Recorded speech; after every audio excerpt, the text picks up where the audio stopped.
क्या आप जानते हैं कि भारत में सबूतों से जुड़ा जो कानून था वो 150 साल से भी ज्यादा पुराना था। अब वो बदल चुका है। आइए आज हम भारतीय साक्ष्य अधिनियम 2023 को समझते हैं, जो हमारी न्याय प्रणाली में कह सकते हैं कि एक नया दौर लेकर आया है। जय हिंद। आज हम भारत के कानूनी ढांचे में हुए एक बहुत ही बड़े बदलाव पर बात करेंगे। ये है भारतीय साक्ष्य अधिनियम 2023।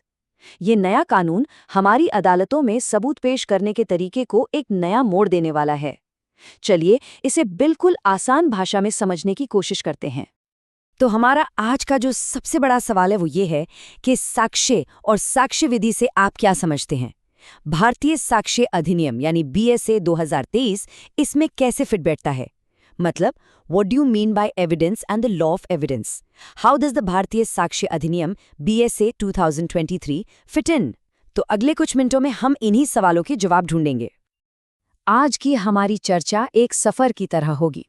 हम पहले साक्ष्य के कानून की बुनियाद को समझेंगे, फिर देखेंगे कि साक्ष्य या सबूत का असल मतलब क्या होता है और इसके पीछे सिद्धांत क्या काम करते हैं।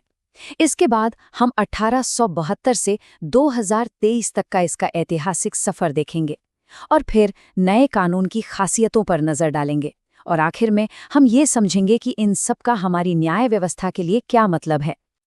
तो चलिए सबसे पहले और सबसे बुनियादी सवाल से शुरू करते हैं। ये साक्ष्य का कानून मतलब लॉ ऑफ एविडेंस आखिर है क्या। देखिए, बिल्कुल सीधे शब्दों में कहें तो ये उन नियमों का एक सेट है जो ये तय करता है कि अदालत में किसी केस के दौरान क्या चीज सबूत मानी जाएगी और क्या नहीं। ये भी जानना बड़ा दिलचस्प है कि एविडेंस शब्द आया कहाँ से। ये लैटिन भाषा के शब्द एविडेर से आया है, जिसका मतलब होता है साफ साफ दिखाना या साबित करना। तो इसका मकसद ही यही है, अदालत के सामने सच्चाई को बिल्कुल शीशे की तरह साफ कर देना। मशहूर कानूनविद ब्लैकस्टोन ने इसे बहुत ही अच्छे से समझाया था। उन्होंने कहा कि सबूत वो हर चीज है जो किसी भी मामले से जुड़ी सच्चाई को या तो दिखाती है या उसे साफ करती है या फिर उसे साबित करती है, बस। चलिए अब आते हैं मुद्दे की बात पर। देखते हैं कि हमारे नए भारतीय कानून यानी BSA 2023 में साक्ष्य को कैसे डिफाइन किया गया है। इसमें कुछ नया है जो जानना बेहद जरूरी है। तो इस नए कानून के हिसाब से सबूतों को दो मेन हिस्सों में बांटा गया है। पहला है मौखिक साक्ष्य यानी गवाहों के बयान, और इसमें अब वो बयान भी शामिल हैं जो वीडियो कॉन्फ्रेंसिंग के जरिए दिए जाते हैं। और दूसरा है दस्तावेजी साक्ष्य, जिसमें अदालत में पेश किए गए सारे डॉक्यूमेंट्स आते हैं। लेकिन यहाँ जो सबसे बड़ा बदलाव है वो ये है कि अब इलेक्ट्रॉनिक और डिजिटल रिकॉर्ड्स को भी दस्तावेजी सबूत का हिस्सा मान लिया गया है। मतलब आपके ईमेल्स, व्हाट्सएप चैट्स, ये सब अब कानूनी तौर पर सबूत हैं। अब ऐसा नहीं है कि कोई भी कुछ भी लाकर अदालत में सबूत के तौर पर पेश कर दे। इसके कुछ पक्के नियम होते हैं, कुछ सिद्धांत होते हैं, और ये सिद्धांत ही ये पक्का करते हैं कि सुनवाई निष्पक्ष हो और इंसाफ मिल सके। साक्ष्य कानून असल में 3 बुनियादी सिद्धांतों पर टिका है। पहला, सबूत सिर्फ और सिर्फ मामले से जुड़ा होना चाहिए, यानी रेलेवेंट होना चाहिए। दूसरा, सुनी सुनाई बातें, जिसे हियरसे एविडेंस कहते हैं, वो सबूत नहीं मानी जाती। इसे ऐसे समझिए, अगर कोई कहे कि मैंने मोहन को ये कहते सुना कि सोहन ने चोरी की है, तो ये सबूत नहीं है। अदालत सीधे सोहन से सुनना चाहेगी। और तीसरा, हमेशा सबसे अच्छा सबूत ही पेश किया जाना चाहिए। ज़हीरा शेख बनाम गुजरात राज्य जैसे मामलों ने हमें सिखाया है कि न्याय के लिए इन सिद्धांतों का पालन करना कितना ज्यादा जरूरी है। अच्छा, इन सिद्धांतों को ध्यान में रखते हुए आइए अब भारत में साक्ष्य कानून के ऐतिहासिक सफर पर एक नज़र डालते हैं। ये समझना भी जरूरी है कि हमें 150 साल बाद एक नए कानून की जरूरत आखिर पड़ी ही क्यों। ये टाइमलाइन साफ दिखाती है कि सबूतों का कानून भारत में कैसे विकसित हुआ। 1835 से पहले तो कोई तय नियम ही नहीं थे। फिर 1835 और 1855 में कुछ कानून आए, लेकिन वो पूरे नहीं थे। 1872 में अंग्रेजों ने इंडियन एविडेंस एक्ट बनाया और अब 2023 में लगभग 151 साल बाद भारत ने अपना खुद का आधुनिक कानून भारतीय साक्ष्य अधिनियम बनाया है। तो सवाल वही है कि 150 साल बाद नए कानून की जरूरत क्यों पड़ी। इसका सीधा सा जवाब है समय।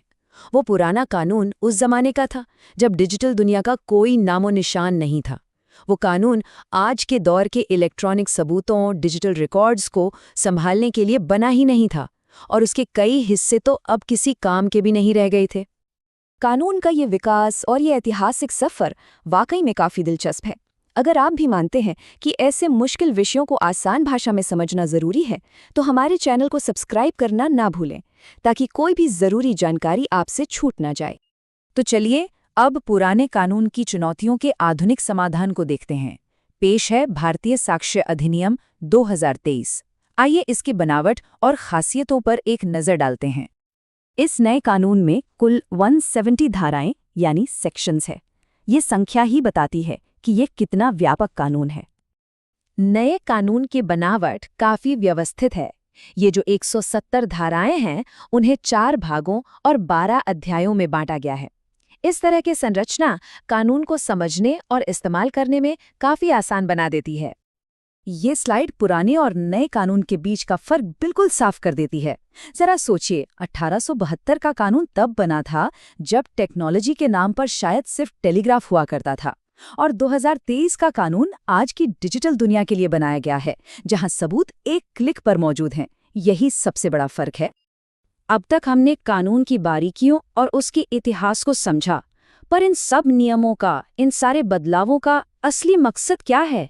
चलिए अब निष्कर्ष पे आते हैं।